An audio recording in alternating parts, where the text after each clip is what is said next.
I created this scene in just about 3 hours, and no, it's not painted, it is real-time 3D. Today I'll show you how I create painterly looking worlds way faster than with any traditional 3D software, and why this method might just change the way we do concept art and world building. Later in the video I'll dive deeper into why this has some massive advantages compared to just painted concept art, but first let me walk you through the creation process. For this scene I took inspiration from Sword of the Sea, the spiritual successor to Journey, one of my all-time favorite games. So let's dive in.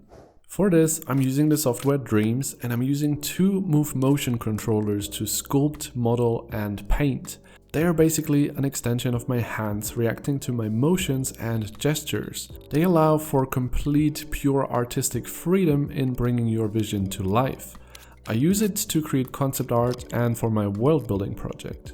So I am starting with the main piece of architecture in this scene, which is this massive gate that the characters are approaching. I'm using the mirror tool to create perfectly symmetrical on both sides, and as you can see we are using very simple shapes such as cubes and spheres. We're stretching them and combining the shapes together to create more complex looking shapes.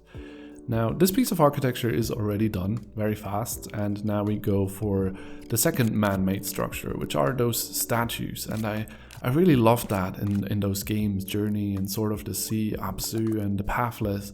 They create so much storytelling through their world building, which is something I really aspire or I really admire as well. With statues it's really interesting. They're a mix of architecture but also sort of free form.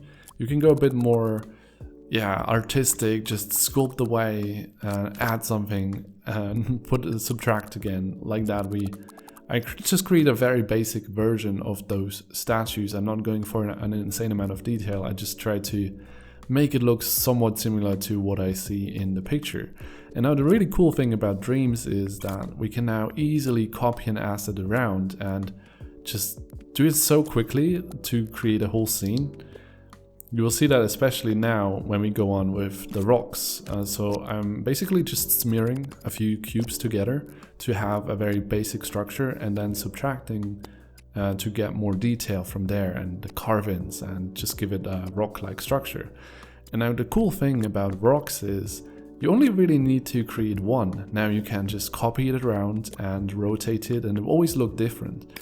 And now here's one of the massive advantages that Dreams has compared to traditional software. In a traditional 3D software you need to take your mouse, you need to rotate the object on all three different axes, which can take forever to get it to the right position, and then you also need to move it in space. But in Dreams it's as simple as rotating your hand and moving your hands to put it in the right place that you want it to be. In this way we can shape up a scene and create worlds in such a quick way. Next up, I'm also finally starting to create the ground, which is this sand. I'm also always starting with big shapes and then going into detail or structure from there. As you can see, I'm using a stretched sphere that I'm just rotating a little bit to create those sand-like dunes and waves in the sand, which looks really nice, and it's so simple but creative in the way you can combine shapes to create specific structures in Dreams. So next up I am creating a bit of the lighting scenario that I see in the picture, and for that I'm faking it a little bit. I'm basically just moving a few rock structures in the way of the sun so it imitates the shadows that I see. So at this point all of the 3D is basically done. All of the sculpting and modeling is finished, and it only took roughly about an hour. Now I like to go one step further. I really like to give it my own sauce, my own style, and go for this very specific, unique 3D painterly look. And for that I'm literally painting on top of the structures that we've built before, all in the same software. And you can even go for amazing brushwork like using the rake brush here, and you can do even more stuff like stretch the flex. That's what the brush strokes are called. And as you can see as well, there's like a color jitter on, like there's a color variation happening with each stroke that I'm doing. As I'm painting on top of those structures, I'm using smaller and thinner ones. You can also change the entire color of what you've painted as well as the finish, make it shiny or metally or whatever you want. Now, I really love to make everything look painterly and give it like a really handmade feel. I think I fell in love with it ever since Arcane. There's just this really crafted, handmade quality to it and really rough painting. Here as well, I'm just putting down some big brushstrokes in the background, as well as some rake to give it this really rough look in the background, so not everything is rendered in the same detail. And here you can see as well, I'm changing the color of my textures that I've laid down that are a big part of it. I'm then drawing some lines on the ground that I'm letting glow a little bit, and with the settings I can turn them into little dots that are reflecting those shine on the sand that you will often see in giant squid games, which I really love. In the background we have some sandstorm going on, or there's at least a bit of fog, so I actually use the fog gadget here, which I turn into more of a sand-like color, and then going just for a lot less density so it doesn't look as heavy, and that changes the color in the background as well. I'm also using some brush strokes that I just put in the sky to use as color variation as well. I then started painting some clouds, and they were actually one of the most difficult parts of this whole scene because they were very shape heavy, very bright, and have a specific pattern to it. I tried to achieve that a little bit by copying them around, but I think it's important to know that it's okay to differ from your inspiration to make it your own. So I did that, and then also used some spotlights to give it even more color variation, make some parts a lot more interesting. I think that worked really well. As well as the spotlight images, which imitated those sand-like structures and helped to push that even more. I think that was really cool, because it really looks like the sand dunes are hit by the light there. So I was then fairly happy with what the scene looked like and went into the Grade in Effects gadget. This is essentially your color correction tool where you can add saturation, contrast, midtones, shadows, even some bloom or film grain effects, posterized effects. There's so much you can do with this. And I went on to even create a simple version of the character, the Phantom. This is basically there just to complete the image and get a sense of the scale. This is really important.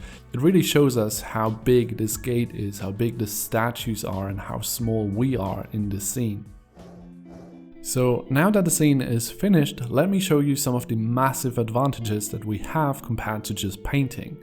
First off, in a painting you're kind of bound to one angle. Once it's finished, it's very hard to change again. But in 3D we can freely move around. We can just grab the camera and pick a different spot, a different angle that we want to show and explore, and in that way have a way more vivid imagination of the place we're building. We can even rotate the camera, we can change it to look more cinematic by adding some field of view blur, and generally we have a lot more control over it. Now, color correction is something you can do in your traditional painting program as well. But one thing you can't do is change the entire angle where the light is coming from and the mood that creates, which is a matter of seconds in 3D.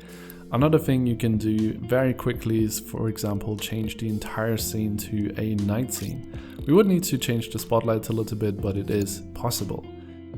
Now, another massive advantage is that we can take the assets that we've created and expand the scene or use them for the next scene. Those statues, for example, I can even take the paint I've put on it, group it with the 3D model, and then we have a painted version of it. I can take those rocks, for example, make a wall in the background. How does that look? Pretty cool. How about an archway full of rocks? What is that like? How does that change our scene? In that way we can be completely playful. How would it look if it would be a cave, or let's maybe make this an entire shrine instead of an entrance based on these statues. There's just so much experimentation and playfulness involved in this way of creation that you can change it entirely. We can of course also just change the location of our character very quickly. It's even possible to do a simple animation in a matter of minutes. It's all very quick, playful, experimentative and artistic with a lot of freedom. So I hope this was able to inspire you about a new way of how we can create worlds. And if you want to bring your world to life, whether that's a game, a film, or your own world building project, I'm available for work again, so hit me up if you need any concept art or visual development. I'll be happy to bring it to life with you. My socials as well as my email are in the description. And if you've come this far, thank you so much for watching. I really appreciate you. Make sure to drop in the comments down below what you think about all of this. Subscribe to the channel for more and keep dreaming.